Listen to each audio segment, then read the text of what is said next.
everyone, and welcome to the Central Library in Copley Square. Boston Public Library is now reopened for some limited in-person services.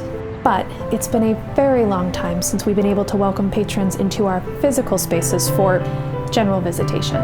So now that a few of us on staff are able to return on site, we wanted to take this opportunity to give you a very brief, very informal, virtual highlights tour of some of our favorite moments in art and architecture in this incredible 1895 McKim Building behind me. So, if you're visiting us for the first time, near or far, welcome. Or, if you are a returning patron, missing these spaces as much as we have been, welcome back. We can't wait to have some fun with you today. Some of the most notable features of the McKim Building's vestibule are its pink Knoxville, Tennessee marble walls, its incredibly detailed ceiling ornament, and of course, our gatekeeper, Sir Henry Vane. In addition to these 6 incredible bronze doors by sculptor Daniel Chester French. French used a method called bas-relief, pouring bronze into a mold to create these shallow relief doors. Each one of them, although incredibly thin, is able to give a sense of incredible depth. Amazingly, each one of these doors weighs 1,500 pounds. That's about the weight of a small car. And yet, as you can see, either because of superhuman strength or the fact that these hinges are still really well oiled, they open pretty easily and welcome us into the lobby. So let's head inside. One of the most distinguishing features of the McKim Building's lobby is its tile-vaulted ceilings by master builder Raphael Guastavino. The vaults are adorned with mosaic tile designs by skilled Italian immigrant craftsmen living in Boston's North End neighborhood. The McKim Building is named for its architect, Charles Follen McKim, of the New York-based firm McKim, Mead & White. Charles Follen McKim was like a painter in stone. He selected a variety of materials from marble to sandstone to granite to add color and pattern to these spaces, and perhaps to compose them. Now, there's no better example of that composition than in the grand staircase pictured behind me here. For this particular space, McKim had over 10 times the amount of marble needed ordered so that he could choose the pick of the litter.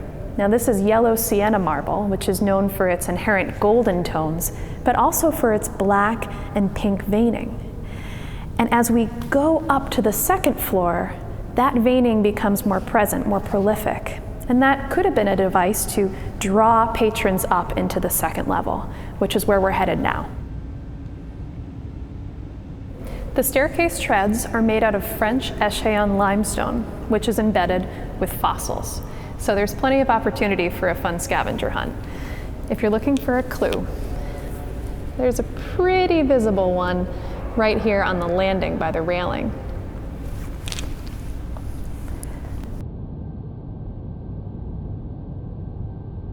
One of the most iconic moments in the McKim Building is our staircase landing because of these 2 very stately lions by Louis St. Gaudens.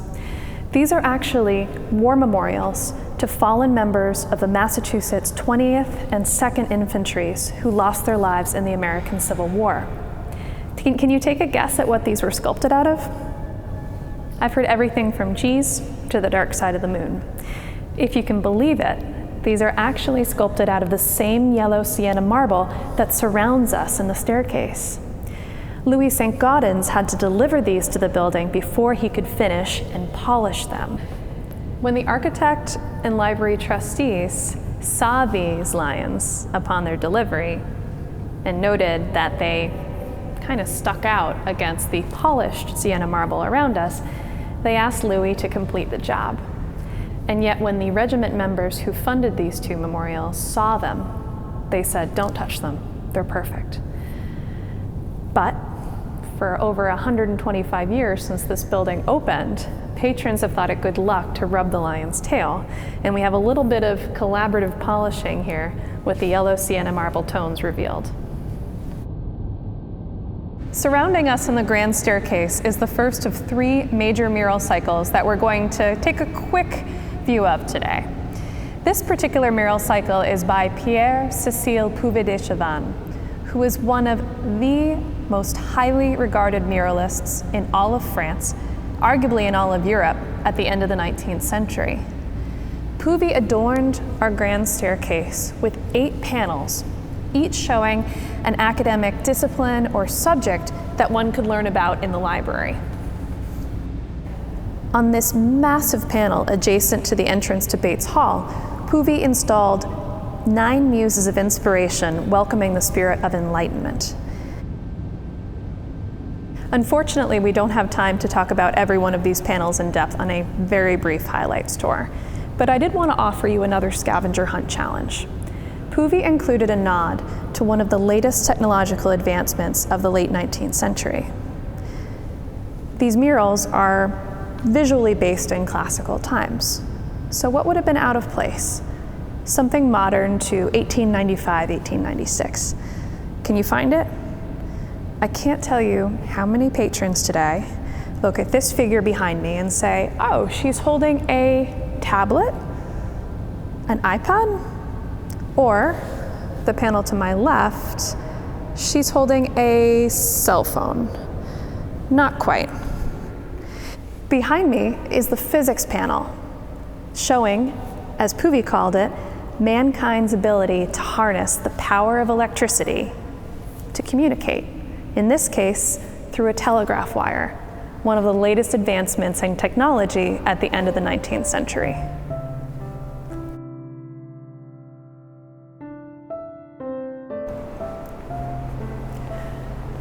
Welcome to the Abbey Room. This space was formerly known as the book delivery room, where patrons would await for items that they had requested in Bates Hall, just next door. The room was later named for American artist Edwin Austin Abbey, who adorned this space with a mural cycle, 15 panels in number, showing Sir Galahad and his quest for the Holy Grail. Edwin Austin Abbey wasn't the most likely choice for a mural painter in the Central Library because he had done no previous mural painting and very little work in oils. And yet he was a well-known illustrator for Harper's Magazine and therefore knew how to tell a story. Here, he entertained patrons with the story of Sir Galahad on his quest, while patrons themselves might be on their very own quest for the perfect book.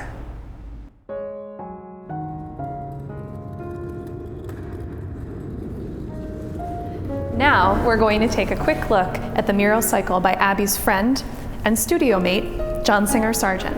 So follow me upstairs. That staircase is quite something.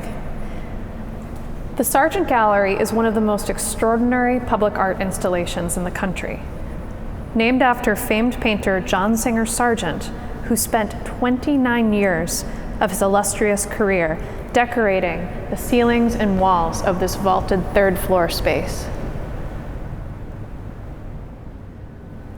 The library architect and trustees gave commissioned artists almost free rein in the selection of their subject matter for various rooms and spaces at the Central Library.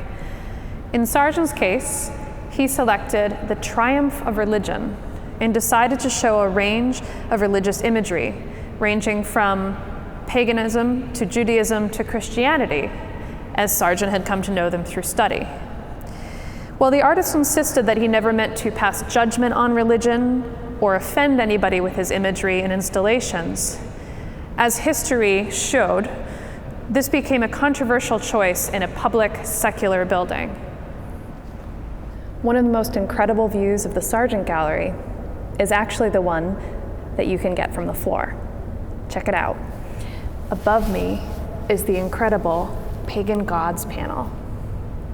The Pagan Gods panel is a stunning example of Sargent's use of mixed media, incorporating several elements of raised relief, including plaster, wood, glass, and metal, to help catch the light and illuminate these figures. We're going to speed things up a little bit so that we can get back to the first floor quickly. It's one of the advantages of a virtual tour.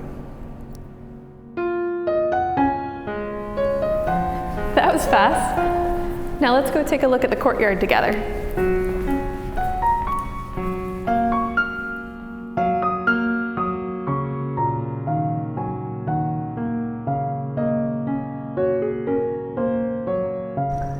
A highlight of the McKim Building's courtyard, beautiful in and of itself, is the sculpture, Bacchante and Infant Faun, behind me.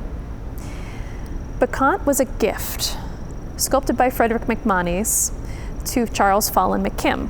McKim in turn gave the gift to the library, perhaps as a thank you for this fantastic commission. However, when she was unveiled, her nudity, embrace of drinking and debauchery, and furthermore, her subjecting the infant faun, her baby, to this behavior, outraged Bostonians, and they demanded that she be removed. McKim in turn gifted the original sculpture to the Metropolitan Museum of Art in New York, and we, 100 years later, came around to realize that maybe we wanted our sculpture back. Fortunately, our friends at the Museum of Fine Arts down the street had made a copy of the original, and we in turn were allowed to make a copy of the copy. So Bacchante 3 is back, and one of the best juxtapositions in the entire building is that of this gentleman to my right, Francis Walker, who was instrumental in getting her taken down. He now gets to stare at her for the rest of time.